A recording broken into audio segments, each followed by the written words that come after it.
Christmas is so often about families. And sometimes it's a sad time because of families.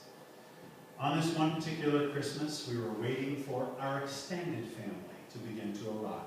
We love those times because not only was there wonderful food, there were cousins. And that was the apex of wonder for us when the cousins came. I was out in the barn with my father. Once again, chores. Now, I wasn't doing many chores. I was too wound up for it. I was on this big rope swing, a long rope that was in the middle of an open section between two hay mounds. And so there was a beam maybe up there where the fans are in the ceiling, and it hung down. And we could get an incredible swing going in this huge, long area. So as I faced this direction, there was a wall of barn board, the wall of the barn. And as I swung, I could see through the cracks of the boards and just check out our driveway that wound down toward the road that passed our property. And so I would swing back, and I would swing and peek out, nothing yet, and I would swing back.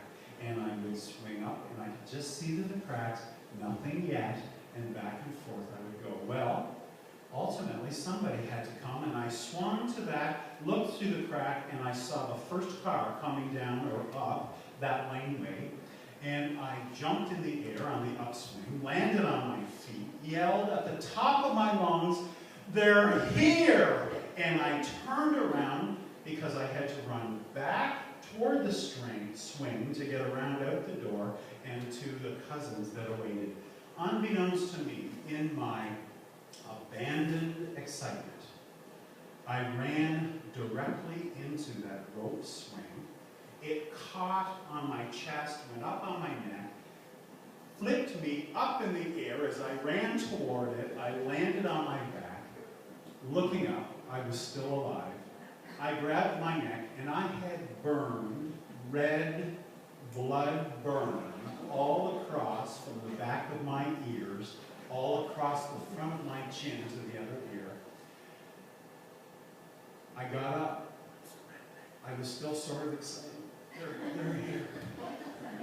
And I spent the rest of the evening with my cousins, holding the side of my face with a cold cloth around my neck, carefully eating that wonderful Christmas dinner, thinking that maybe it'll be better next year.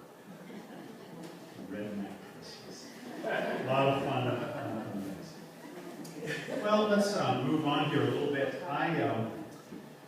It's important for us to know that Christmas can be about families, but if we're honest, we understand that sometimes families get in a little bickering conflict. Is that not right? In fact, sometimes there are fights that break out. And so I think tonight that in this part of our program, I think it's time that we had ourselves a showdown.